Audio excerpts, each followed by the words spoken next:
संकष्टी चतुर्थी व्रत कथा। एक समय की बात है कि विष्णु भगवान का विवाह लक्ष्मी जी के साथ निश्चित हो गया। विवाह की तैयारी होने लगी। सभी देवताओं को निमंत्रण भेजे गए, परंतु गणेश जी को निमंत्रण नहीं दिया।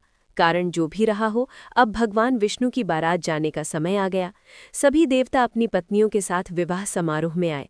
उन सब ने देखा कि गणेश जी कहीं दिखाई नहीं दे रहे हैं।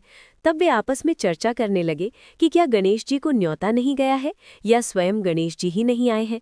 सभी को इस बात पर आश्चर्य होने लगा। तभी सबने विचार किया कि विष्णु भगवान से ही इसका कारण पूछा जाए। विष्णु भगवान से पूछने पर उन्होंने कहा कि हमने गणेश जी के पिता भोलेनाथ महादेव को न्योता भेजा है।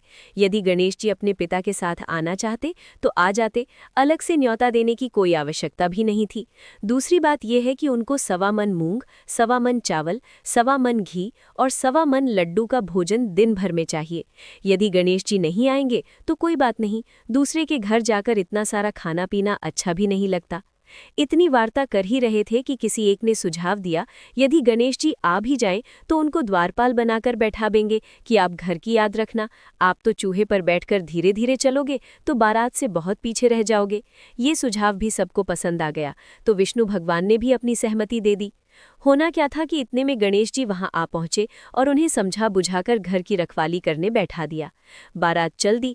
तब नारद जी ने देखा कि गणेश जी तो दरवाजे पर ही बैठे हुए हैं, तो वे गणेश जी के पास गए और रुकने का कारण पूछा। गणेश जी कहने लगे कि विष्णु भगवान ने मेरा बहुत अपमान किया है।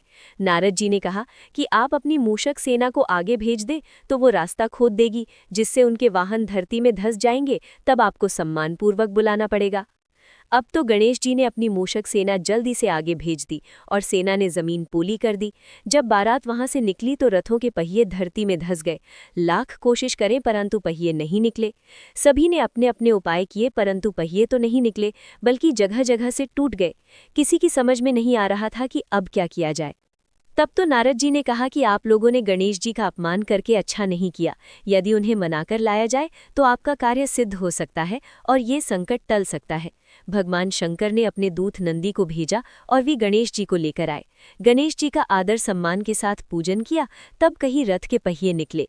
अब रथ के पहिए निकल तो गए परंतु वे टूट फूट गए, तो उन्हें सुधारे कौन। पास के खेत में खाती काम कर रहा था, उसे बुलाया गया। खाती अपना कार्य करने के पहले श्री गणेशाय नमः कहकर गणेश जी की वंदना मन ही मन करने लगा। देखते ही देखते खाती ने सभी पहियों को ठीक कर दिया। वो खाती कहने लगा कि हे देवताओं, आपने सर्वप्रथम गणेश जी को नहीं मनाया होगा और ना ही उनकी पूजन की होगी, इसीलिए तो आपके साथ ये संकट आया है। हम तो मूर्ख अज्ञानी हैं, फिर भी पहले गणेश जी को पूजते हैं, उनका ध्यान करते हैं। आप लोग तो देवतागण हैं, फिर भी आप गणेश जी को कैसे भूल गए। अब आप लोग भगवान श्री गणेश जी की जय बोलकर जाएं तो आपके सब काम बन जाएंगे और कोई संकट भी नहीं आएगा। ऐसा कहते हुए बारात वहां से चल दी और विष्णु भगवान का लक्ष्मी जी के साथ विवाह संपन्न करा के सभी सकुशल घर लौट आए। हे गणेश जी महाराज, आपने विष्णु को जैसो कारज सार्यो, ऐसो कारज सबको सिद्ध कर जो। बोलो गजानन भगवान की जय।